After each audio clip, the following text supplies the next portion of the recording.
नमस्कार विद्यार्थी मित्रांनो, मी प्रवीण यारे तुम्हा सर्वांच्या आपल्या एका नवीन व्हिडिओमध्ये सहर्ष स्वागत करतो। तर बघा विद्यार्थी मित्रांनो, सर्वात महत्त्वाची मोठी अपडेट आली आहे जिल्हा परिषद पदभरतीबाबत। अपडेट अशी मित्रांनो की एका पदासाठी 3 उमेदवारांना मित्रांनो ठिकाणी बोलवले जात आहे। आणि मित्रांनो तुम्ही जर बघितलं तर जिल्हा परिषद पदभरती प्रक्रियेतील पात्र उमेदवारांची कागदपत्र पडताळणी मित्रांनो सुरू झालेली आहे। म्हणजे झेडपीची मित्रांनो जी तुमची जॉईनिंगची प्रोसेस आहे त्या मार्गावर मित्रांनो झेडपीची ठिकाणी प्रोसेस झाली आहे। जसं मित्रांनो आरोग्य पदभरती नियुक्तीच्या ठिकाणी मार्गावर आहे, त्याच प्रकारे मित्रांनो जिल्हा परिषद पदभरतीची सुद्धा ठिकाणी प्रक्रिया मित्रांनो आता अंतिम टप्प्यामध्ये आलेली आहे। आता विद्यार्थ्यांनो संपूर्ण माहिती बघण्याअगोदर सर्व विद्यार्थ्यांनी व्हिडिओ लाईक करा, कारण तुम्हाला अंतर्भय मिळणार नाही। ज्या विद्यार्थ्यांनी आपल्या चॅनलला सबस्क्राईब केलं नसेल अशा सर्व विद्यार्थ्यांनी ताबडतोब चॅनलला सबस्क्राईब करा, जेणेकरून सर्व अपडेट तुम्हाला तुमच्या मोबाईल फ्रीमध्ये मिळणार आहे। तर बघा मित्रांनो, ह्या ठिकाणी तुम्हाला सांगितलेलं आहे नुकतीच काही दिवसांपूर्वी जिल्हा परिषदेतील रिक्त पदांसाठी ऑनलाईन परीक्षा घेण्यात आली होती।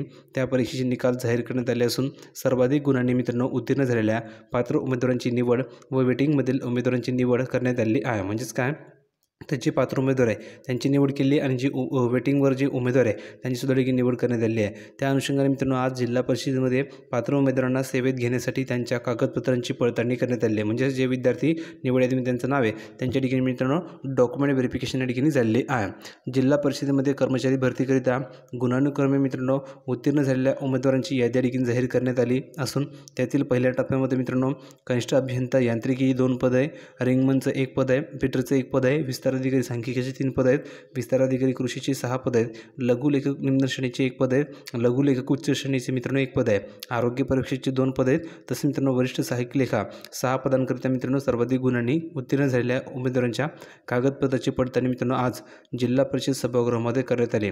यावेळी 1 पदाकरिता 1 निवड झालेल्या उमेदवार व 3 वेटिंगवरील मित्रांनो उमेदवारांना कागदपत्राच्या पडताळणीसाठी बोलावण्यात आले। म्हणजेच काय, जर 1 जागा असेल तर निवड यादीमधील मित्रांनो जो 1 उमेदवार निवडलेला आहे त्याला बोलवले आणि त्यानंतर मित्रांनो जे वेटिंगवरील 3 उमेदवार आहेत त्यांना ठिकाणी बोलवले। म्हणजे जर हा विद्यार्थी अपात्र असेल तर वेटिंगवाल्या विद्यार्थ्यांना चान्स मिळू शकतो। पुढे बघा, कागदपत्राची पडताळणी करण्यासाठी नियुक्त करण्यात आलेल्या पथकाच्या माध्यमातून दस्तावेजची मित्रांनो सत्यता पडताळणी सुरू होती। पडताळणी पूर्ण झाल्यानंतर आक्षेप नोंदवण्याकरिता गुणानुक्रमानुसार उमेदवारांची यादी प्रसिद्ध केली जाईल आणि त्यानंतर दाखल आक्षेपांची सुनावणी घेऊन रिक्त पदांवर मित्रांनो नियुक्ती करण्यासाठी उमेदवारांची अंतिम यादी या ठिकाणी तयार केली जाणार आहे। तर अतिशय महत्त्वाची मित्रांनो ही बातमी होती, कारण शेवटच्या मार्गावर मित्रांनो ही भरती प्रक्रिया आली आहे। आता विद्यार्थ्यांनो तुम्हाला देखील लवकरात लवकर जॉईनिंग सुद्धा मिळणार आहे। व्हिडिओ आवडला असेल तर लाईक करा, शेअर करा, चॅनलला सबस्क्राईब करायला विसरू नका। भेटूया पुढच्या व्हिडिओमध्ये नवीन अपडेट घेऊन, तोपर्यंत धन्यवाद।